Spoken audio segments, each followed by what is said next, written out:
Bismillahirrahmanirrahim. Assalamualaikum warahmatullahi wabarakatuh. Naharkunna sa'id. Kaifa halukunna ya akhwati? Alhamdulillah. Al-an fi dars al-Muhammadiyah nastamir mawdu'una fi mawdu'i aqidah al-aqidah al-islamiyah. Wa huna sawfa nata'allam, sawfa nu'arrif ما هي العقيدة، ما هي الإيمان، وما دليل على العقيدة، وكيف ونتعلم كذلك كيف نستطيع أن نوصل إلى الإيمان الكامل.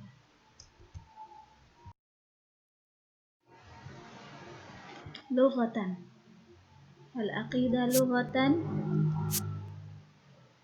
yakni min kalimati aqaid, aqada yaqidu, al-aqidah jam'uhu al-aqaid, yakni membuat simpul, mengikat, transaksi, memperkuat, dan apa-apa yang diyakini dan menenteramkan hati.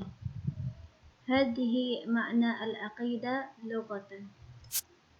وبعدها العقيدة اصطلاحا yakni at-tafkir al-kamil 'anil alam, pemikiran menyeluruh tentang alam, manusia dan juga kehidupan, apa-apa yang ada sebelum dan sesudah kehidupan dunia, serta tentang hubungan kehidupan dunia dengan kehidupan sebelum dan sesudahnya.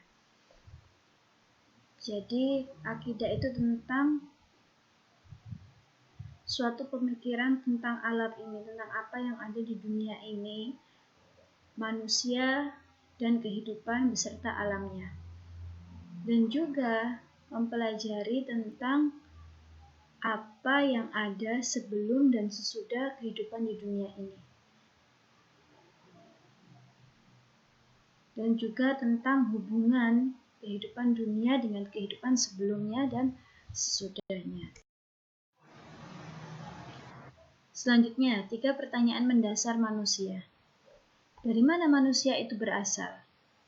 Dan untuk apa manusia itu hidup? Kemana setelah mati? Nah, inilah yang disebut dengan akidah. Dan akidah ini dibagi menjadi 3, yaitu ada fikrah kulliyah, qaidah fikriyah, dan juga nazrah fil hayat. Jadi di dalam akidah nantinya kita akan membahas tentang dari mana manusia itu berasal. Dijelaskan juga dari mana manusia berasal ini dijelaskan dalam Al-Quran, dan untuk apa manusia itu hidup, dan kemana manusia setelah mati itu. Selanjutnya yaitu sebelum dunia. Sebelum adanya dunia, Allah menciptakan manusia. Dari apa Allah menciptakan manusia itu? Terdapat dalam surat Al-Mu'minun, min sulalatin min tin. Setelah Allah menciptakan manusia di dunia ini, Allah menciptakan juga alam semesta beserta kehidupan manusia. Selanjutnya, setelah kehidupan di dunia, yaitu ada kehidupan akhirat. Dan di sini manusia akan dibangkitkan dan akan mendapatkan hisab.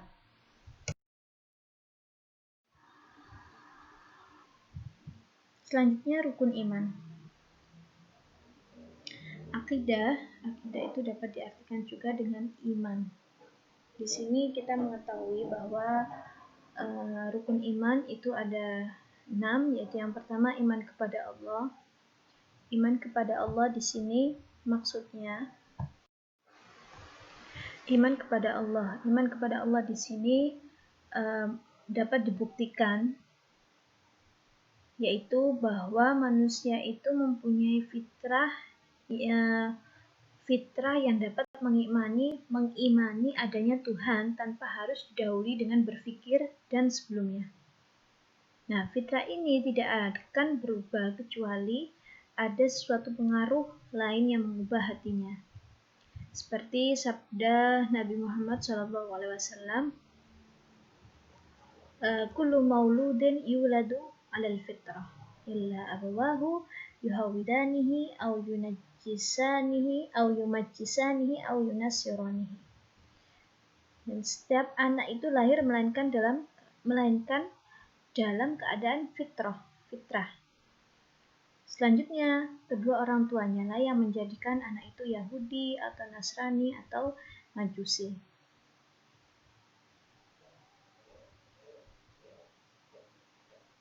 Nah, selanjutnya, bahwa makhluk tersebut, setiap makhluk yang ada di dunia ini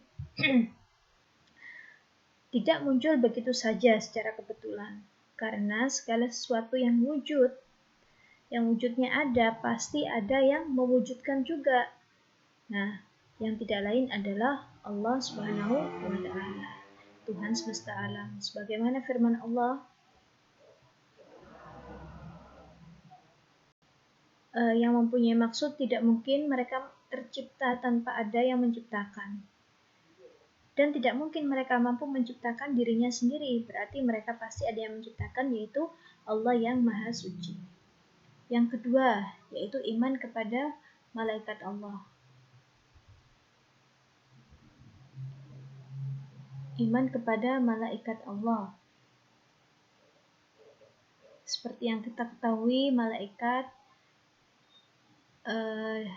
seperti Jibril, Mikail, Israfil, Israel, Munkar, Nakir, wa ghairiha. Ada juga beberapa malaikat yang nama-namanya tidak diketahui oleh manusia, dan kita mengimani keberadaan mereka secara global, dan penanaman ini harus sesuai dengan dalil dari Al-Quran dan juga hadis Rasulullah SAW yang benar atau yang sahih.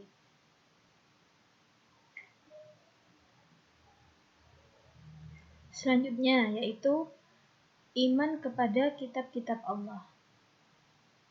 Iman kepada kitab-kitab Allah di sini menjadikan manusia tidak kesulitan dalam kehidupan ini, dalam hidup di dunia ini, dalam hidup di alam ini, dengan manusia itu beriman kepada kitab-kitab Allah.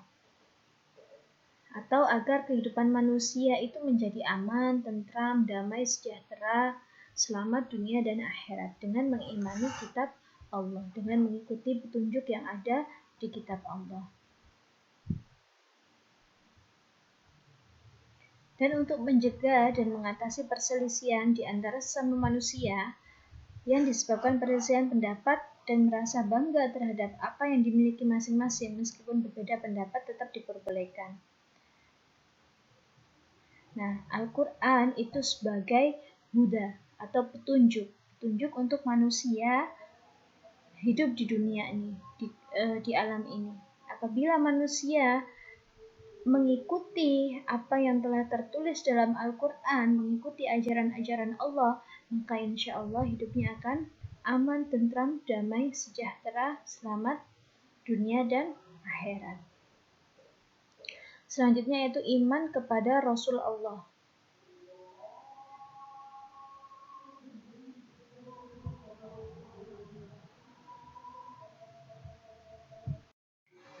Rasul, siapa itu Rasul? Rasul adalah orang laki-laki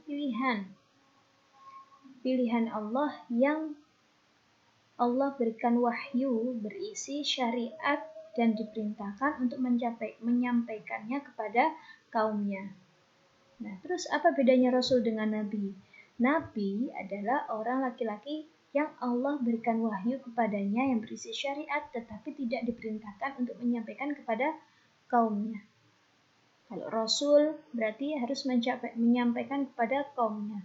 Kalau Nabi, wahyu yang diberikan Allah kepada Nabi tidak harus disampaikan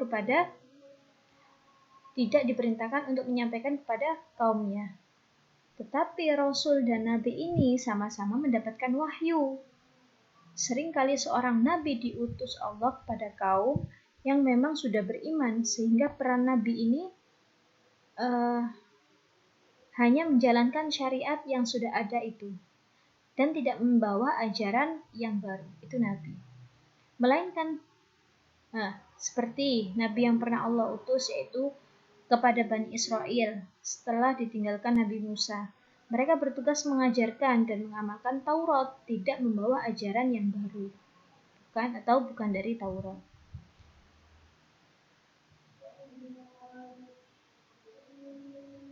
Selanjutnya, seperti yang kita ketahui, ada 5 orang Rasul yang dikenal dengan Ulul Azmi. Ulul Azmi siapa itu? Yaitu Nuh, Ibrahim, Musa, dan Nabi Muhammad SAW. Selanjutnya, iman kepada hari kiamat. Iman kepada hari kiamat di sini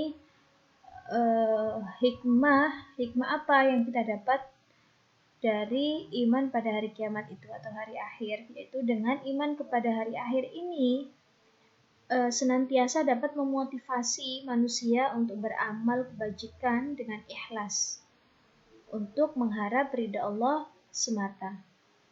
Selanjutnya yaitu senantiasa pula menghindari niat-niat buruk untuk melaksanakannya. Ketika manusia ini ingin melakukan perbuatan yang buruk atau niat untuk melakukan yang buruk, maka ia berpikir atau teringat akan hari kiamat, di mana hari kiamat ini adalah hari pembangkitan atau yaumul hisab, di mana akan dihisab semua perbuatan manusia yang ada di bumi ini. Saufa yanalun nas al-jaza awit thawab wa kadzalika al-iqab lima amila fid dunya. Al-akhir yakni al-iman bil qada wal qadar. Al-qada, yaitu memiliki beberapa pengertian, diantaranya hukum atau ketetapan, kehendak, pemberitahuan, atau dapat juga diartikan dengan ketetapan Allah sejak zaman azali sesuai dengan iradah Allah tentang segala sesuatu yang berkenaan dengan makhluk Allah. Nah, sedangkan qadar itu sendiri yaitu kepastian, peraturan atau ukuran. Nah, menurut Islam, qadar itu merupakan perwujudan atau kenyataan ketetapan Allah terhadap semua makhluk dalam kadar dan berbentuk tertentu sesuai dengan iradah Allah.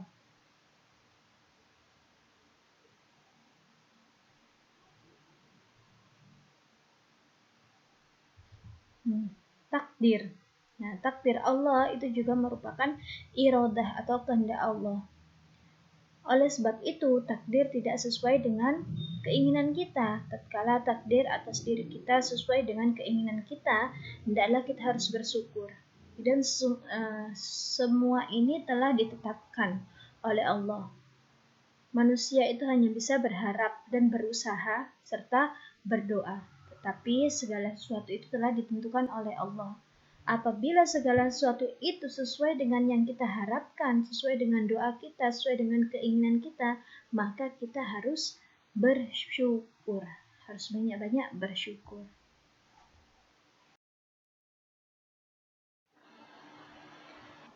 Selanjutnya, keyakinan dapat dijadikan akidah. Itu apabila adanya kepastian dan sesuai dengan realitas dan berdasarkan dalil. Adanya dalil di situ.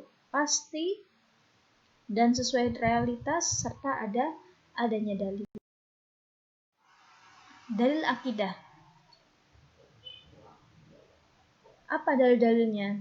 Dalil-dalil akidah yaitu secara yang realitas, yang real, yaitu dapat dijangkau akal, ada juga yang tidak dapat dijangkau akal. Nah, dalil yang dapat dijangkau akal itu namanya dalil akli. Dalil akli. Kalau dalil yang tidak dapat dijangkau akal namanya dalil nakli atau samai. Nah, dalil akli yaitu suatu pembuktian oleh akal untuk mencapai sebuah pembenaran yang bersifat pasti pada suatu rukun akidah. Sedangkan dalil nakli, suatu berita yang bersifat pasti yang memberitakan kepada kita tentang rukun akidah. Contohnya adalah ayat-ayat Al-Quran. Ayat-ayat Al-Quran yaitu merupakan dalil nakli. Kalau dalil akli itu dari akal pikiran manusia. Selanjutnya, nah di sini dapat dilihat iman kepada Allah dapat dilihat eksistensi Allah itu terdapat dalil akali, tidak karena sifatullah dalilun naqli, malaikat dalil naqli dapat kita cari di Al-Quran. Dan untuk kitab-kitab Allah, Al-Quran dari Allah itu akliyun, kitab-kitab yang lain naqli. Iman kepada Rasul Muhammad itu akli, Rasul-Rasul lain naqli. Hari kiamat itu ada dalil naqli, karena maktub fil Quran katsir an yaumil qiyamah. Semua qada wa qadar. Nah, untuk eksistensi Allah Subhanahu wa taala, Allah membimbing manusia untuk memahaminya dengan mengamati alam, terbukti pencipta itu ada. Itu dapat kita lihat di surat-surat yang tertera di sini. Nah, dengan mengamati alam, terbukti pencipta itu ada. Ketika kita melihat alam ini, kita melihat pemandangan yang bagus, kita melihat gunung, kita melihat hamparan lautan yang begitu luas, maka kita akan berpikir, semua ini pasti ada yang menciptakan. Pencipta itu ada. Tidak mungkin tiba-tiba muncul, gitu kan? Karena wujudnya ada. Dan, kalau misalkan ada wujud, pasti ada yang mewujudkan. 3 kemungkinan sumber Al-Quran. Al-Quran ini kemungkinan yang terjadi. Al-Quran itu merupakan buatan orang Arab, buatan Muhammad, atau wahyu dari Allah Subhanahu wa taala. Mana yang menurut kita benar? Setiap orang pasti mempunyai pemikiran berbeda. Di zaman dahulu pun itu tidak banyak orang yang tidak yakin bahwa Al-Quran itu wahyu Allah. Ada yang bilang buatan Muhammad, ada yang bilang itu hanya hurufat, dan lain sebagainya. Dan dari sini orang Islam atau orang yang belajar agama pasti mengetahui bahwa Al-Quran merupakan wahyu Allah Subhanahu wa ta'ala. Nah, ini kemungkinan dari orang Arab. Apa benar Al-Quran itu dari orang Arab? Jawabannya tidak benar. Kenapa? Sebab Al-Quran itu menentang mereka untuk membuat yang serupa dengannya, tapi mereka tidak mampu. Dapat dalam surat Al-Baqarah, ya, fa'tu bi suratin min misli, tetapi mereka tidak mampu. Orang Arab itu tidak mampu. Kemungkinan dari Muhammad. Nah, ini juga tidak benar, karena Muhammad adalah bagian dari orang Arab, sedangkan orang Arab tadi tidak mampu, dan gaya bahasa Al-Quran tidak sama dengan hadis. Maka Al-Quran pasti wahyu dari Allah. Tidak ada manusia yang bisa meniru. Tidak ada manusia yang bisa meniru kalamullah, Al-Quran. Keotentikannya jamin Allah, isinya pasti benar dan termasuk menyangkut jawaban atas 3 pertanyaan mendasar tadi. Jadi Al-Quran itu merupakan wahyu dari Allah Subhanahu wa ta'ala. Muhammad Rasulullah, Al-Quran adalah wahyu Allah, padahal Al-Quran itu dibawa oleh Muhammad SAW. Sedangkan orang yang membawa wahyu adalah Rasul, karena itu pasti Muhammad adalah Rasulullah, utusan Allah, karena Muhammad yang membawa Al-Quran, dan Al-Quran itu merupakan wahyu Allah Subhanahu wa ta'ala. Selanjutnya qada wa qadar. Qada, apa itu qada? Qada yaitu menguasai manusia. Manusia dipaksa, tidak dihisab.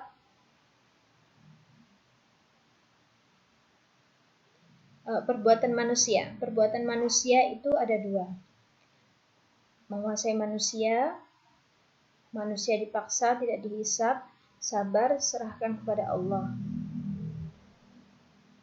Bila ada pilihan, berusaha mengubah yang buruk menjadi yang baik. Selanjutnya dikuasai oleh manusia, dan manusia bebas untuk memilih. Selanjutnya akan dihisab. Nah, manusia di sini memilih sesuai hukum syariat yang halal, diperhatikan maslahatnya. Dan manusia selalu memilih yang terbaik sesuai hukum, syarat, serta bertawakal kepada Allah. Inilah karakter-karakter manusia. Perbuatan manusia ada yang tidak dihisab dan ada juga yang dihisab. Ini merupakan qada dan qadar, apa yang telah ditetapkan oleh Allah Subhanahu wa taala. Sifat-sifat Allah, eksistensi malaikat, kitab dan rasul terdahulu serta hari kiamat dan kehidupan di akhirat dan sebagainya telah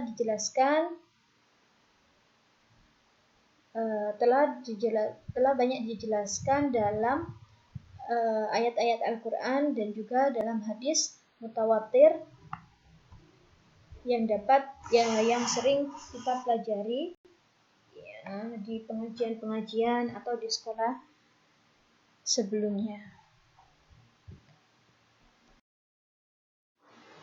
Nah, dialah yang mengutus Rasulnya dengan petunjuk dan din, agama kebenaran untuk dimenangkan atas semua din, atas semua agama, sekalipun orang kafir tidak menyukai.